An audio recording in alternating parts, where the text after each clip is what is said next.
Good afternoon. This morning, there was a very serious accident, a collision on the Brent Spence Bridge, which connects northern Kentucky and Cincinnati. The incident occurred around 2:45 a.m.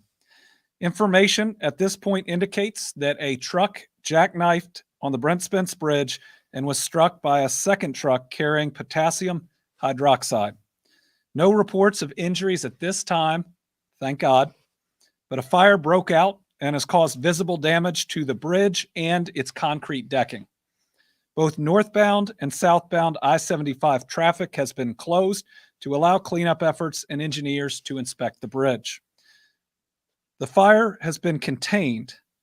Bridge inspectors are on the site, but due to the extremely high temperatures of the structure, they have not begun the inspection, and we will not ask them to do so until it is safe.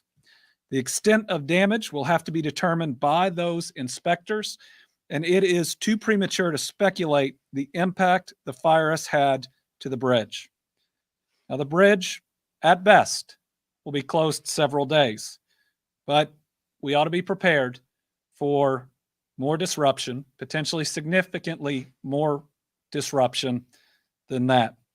We in Kentucky are working closely with our colleagues at the Ohio Department of Transportation, the Federal Highways Administration. I have a call in to Governor DeWine, who I work with closely on so many different things, and we'll be talking to Transportation Cabinet Secretary Elaine Chao later today. I want to underscore a few things. First, this is a very important bridge, not just for the region, but for the nation. And we are committed, fully committed, to getting it back into service. But the safety of the public and of our and Ohio's employees are absolutely critical. So in the next, we hope, hours, maybe a little longer, we're going to need your patience. That patience is necessary to make sure we don't send anybody on that bridge to do the inspection or to clean up the debris until we know they're going to be okay. The second piece that I want to highlight is resiliency, because we need to be prepared for the disruption that this will cause. We need our employers to start making plans now. Now, given that we're in COVID, everybody who can work virtually should already be working virtually, but this is just another opportunity to provide them that protection. I believe other employers should look at potentially different schedules that will spread out when their workers might be on the roads to lessen the amount of traffic that right now is having to be diverted. And finally, what I would say is be safe. Be safe around this area. I think we already have one other accident. It's going to be difficult, at least in the next couple days. It might be frustrating out there on the roads. 2020 is pretty frustrating in a lot of ways, but we need your help.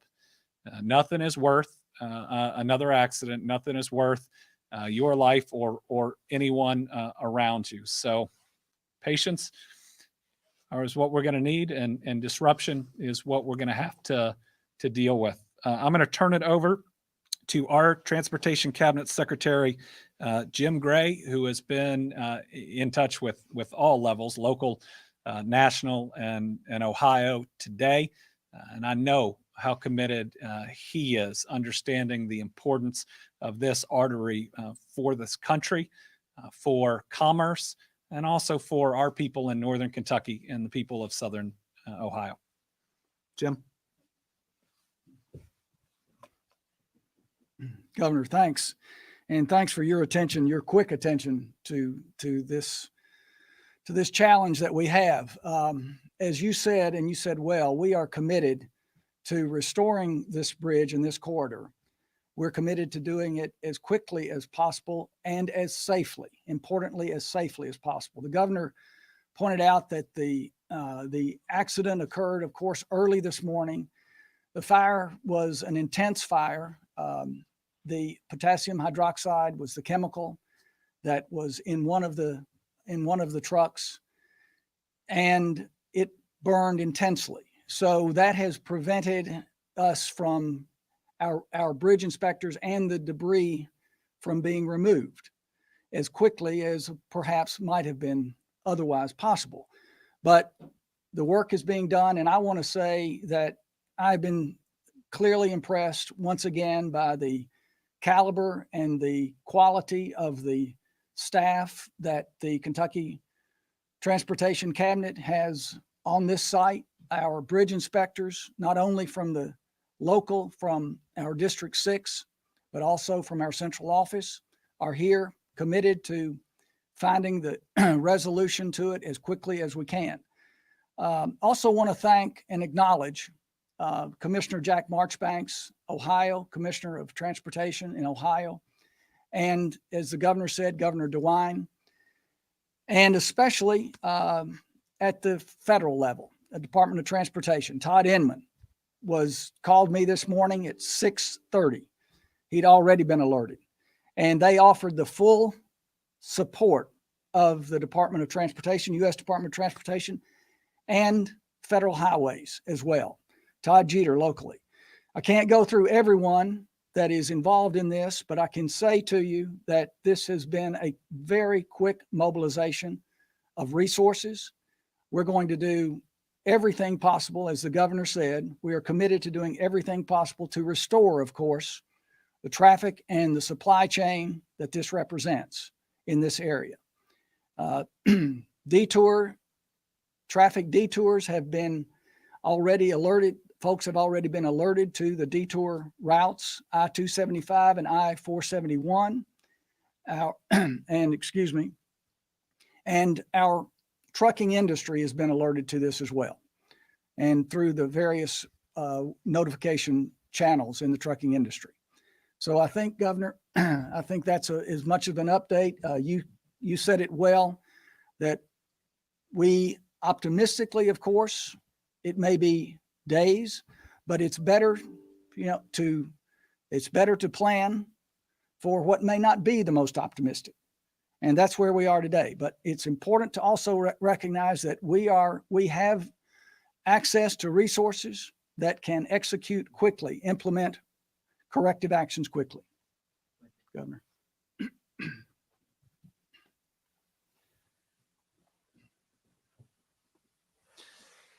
We expect to have another update, and it will probably be a joint update with Ohio and Kentucky later today, probably from Northern Kentucky. That'll depend on whether we have additional details, which again is going to require that the bridge is safe for the inspectors to get on and begin assessing the extent of the damage. And I know everybody wants to make sure it's safe before those inspectors go onto that bridge. You can also expect at the appropriate timing an emergency declaration from my office that will qualify us for federal funds. And while I haven't spoken to Secretary Chow yet, I know that they are going to offer their full support. This is one where we are all together at every level of government in both states, knowing the critical nature of this bridge and wanting to get it back in service as soon, but as safely as possible. So we won't be able to give an exact timetable on when those next details come out, but you now know the process for when they will become available. Again, a terrible accident that raises real concerns on safety with the bridge as it is right now. Thank goodness right now we don't know of any fatalities. That's what we should be happy about. We could fix a bridge, but we can't bring back a life. We're learning that in this pandemic in difficult and painful ways. All right, we will open it up to questions. We have a number of people that are on the line. I may turn it over, depending on the question, to Secretary Gray. We'll start with Michael Monks, who is the editor and publisher of the River City News. Governor and Secretary Gray, thank you for taking my question. You mentioned that you've had conversations with officials from all levels, including local. obviously Covington is bearing the brunt of the detour headed north, and there's a lot of traffic on the side streets here and the main roads within the city. Can you share any details about what those conversations have been like with local officials here in Covington and Kenton County? I have a call in to Mayor Meyer, which I haven't been able to connect yet.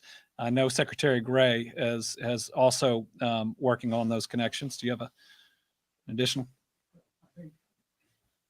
Governor, our chief highway engineer in District 6, Bob Yeager, has been in contact with the local officials and through his staff, and he's also connecting with Ohio's chief district engineer, his counterpart in Ohio. So we are working very vigorously. We're working vigorously to make sure that everyone is informed on as timely a basis as we can. All right, next we have Chris Riva, who is the news anchor for WXIX TV in Cincinnati. Gentlemen, thank you. Governor, we know that this bridge has been hotly debated, especially politically, since really the late 90s. We know it's functionally obsolete. If it turns out to be structurally obsolete, how does that change the way you go forward with either repairing it or replacing it?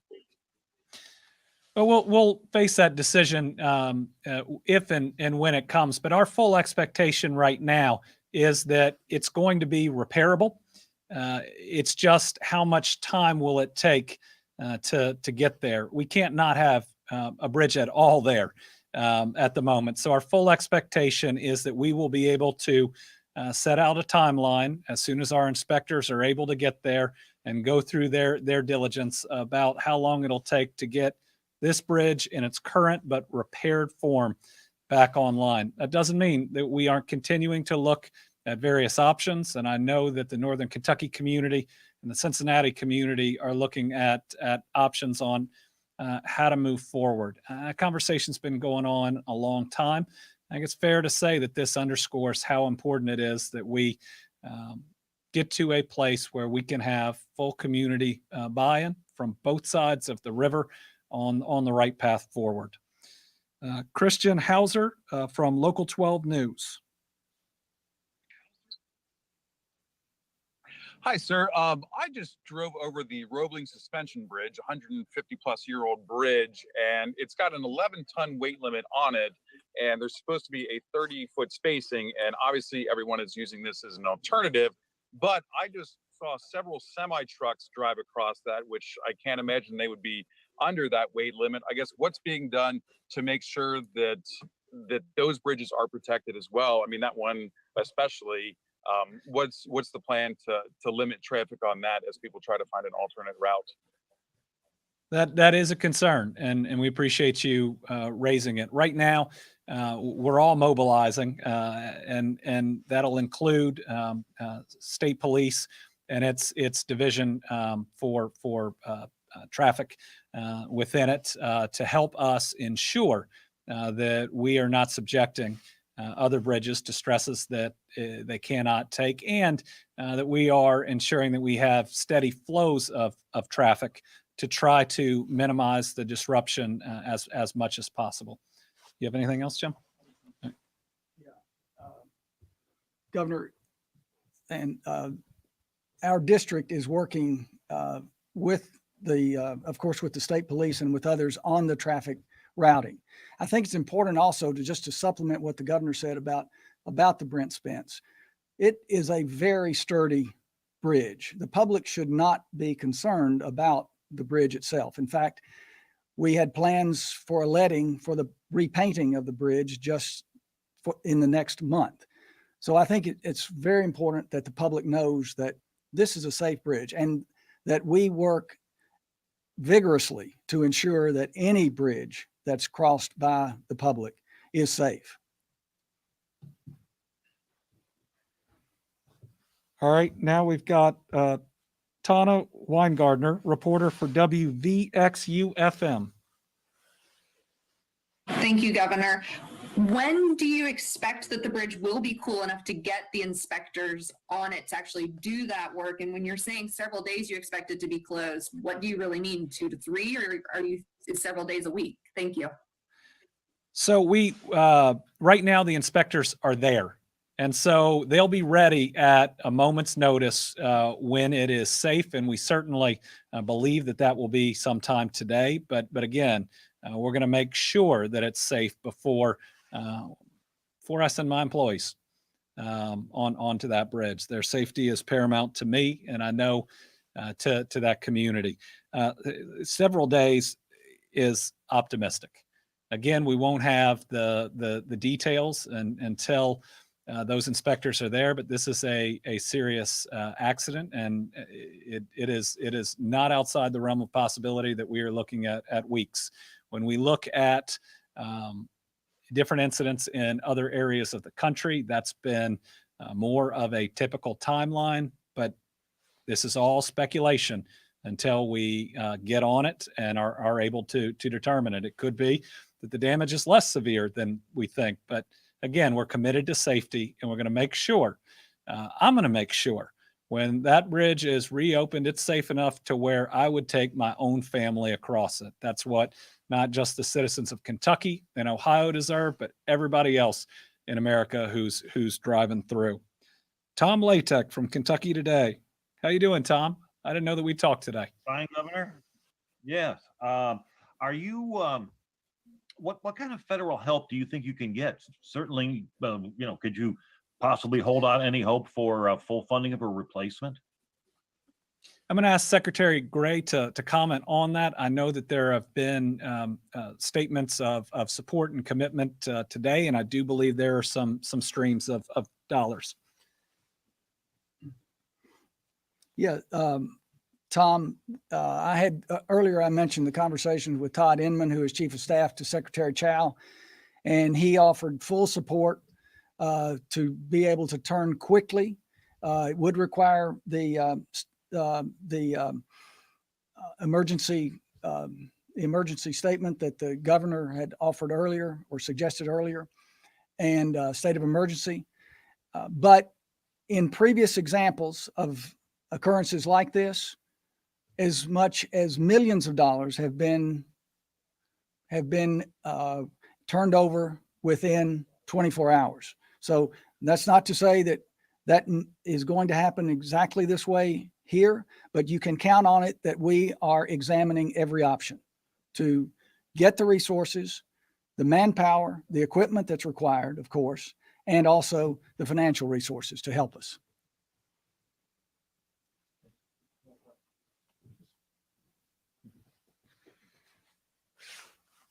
And now we've got Katie Kapusta, multimedia journalist at Spectrum News 1 Ohio. Katie, I hope I pronounced that correctly. Thanks, Governor. Yes, you did actually. That's pretty good. I'm looking at the bridge actually right now. We can see there are still police officers and officials on the bridge. Is there any concern for those officials that are near the scene at this point?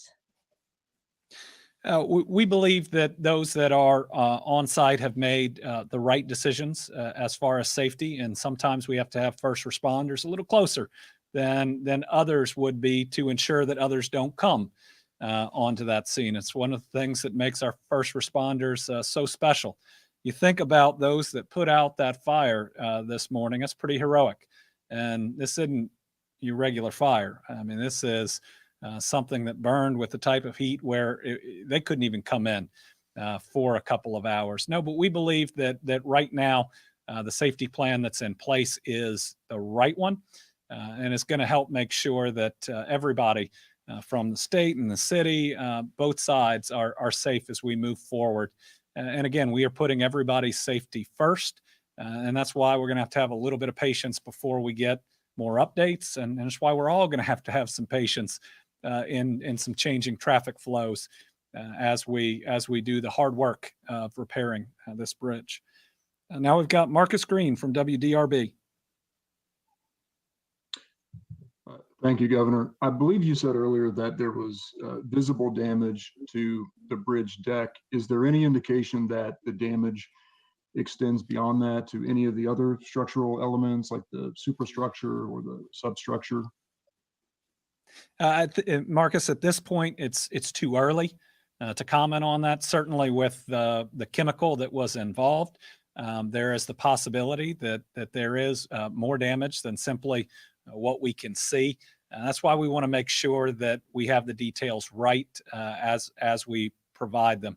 And that's also why we're asking people to be prepared for disruption that might go beyond just the several days. But as soon as we have those details, as soon as they get through it, I know that we will have an update, most likely with Ohio and Kentucky together, because we are working on this. I just wanted to make sure that we could set out what we're waiting on and the process by which we will be able to provide additional updates and also get people thinking about tomorrow.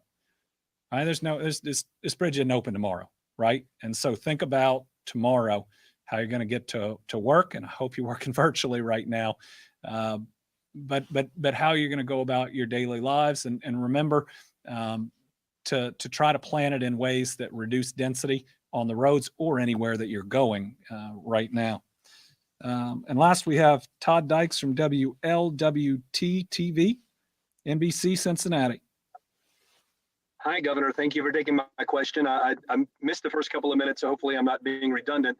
But do you know at this point if the trucks involved were from greater Cincinnati or from regions further away and perhaps less familiar with how the Brent Spence is designed? It's, even locals sometimes find it confusing. And a follow-up would be, should a truck, in your opinion, with hazardous materials on it be traveling on the Brent Spence bridge? Yeah, those are both good questions. We don't have the details on the first. Those details will come out when it's safe to do the full investigation and remove the debris. I'm sure that interviews with the drivers are occurring now, along with all the other steps. You got to take a lot of steps under the Federal Department of Transportation when there is an accident like this, a whole series of them that are required. And so that will get us significant additional information. This is it makes us think about how we transport and safest ways to transport highly corrosive and dangerous chemicals. We don't see accidents like this a lot, but obviously there are many ways in our country, thankfully, to transport different substances. And I think it's something that anytime there's an accident like this, we've got to look at our practices. And we got to look at them. Are there other things that we could have done? Are there different rules that we ought to have in place? And so my commitment is that we try to learn everything we can from this. And obviously, as we move into the future, we need to come to a conclusion on how to move forward to provide more opportunities in Northern Kentucky to allow commerce and our people to be able to drive between Cincinnati and Northern Kentucky as we move forward. All right, we're going to ask that any additional questions can be directed towards my office or our Kentucky Department of Transportation. Our hope is that later this afternoon, there'll be another update, most likely. That'll be done by our Transportation Cabinet and its officials. But to those in Kentucky or in Ohio, please know that this has my full attention. I know it has Governor DeWine's full attention, Secretary Chow, and we are going to work diligently to get that bridge open as soon, but as safely as we can. We're going to make sure it's safe for our personnel to go on to inspect, but then I'm going to tell you, when we reopen it, it's going to be at a time when I would drive my family across it so that our citizens can have confidence that it's safe. All right, thank you all, and we'll let you know when the next update is coming.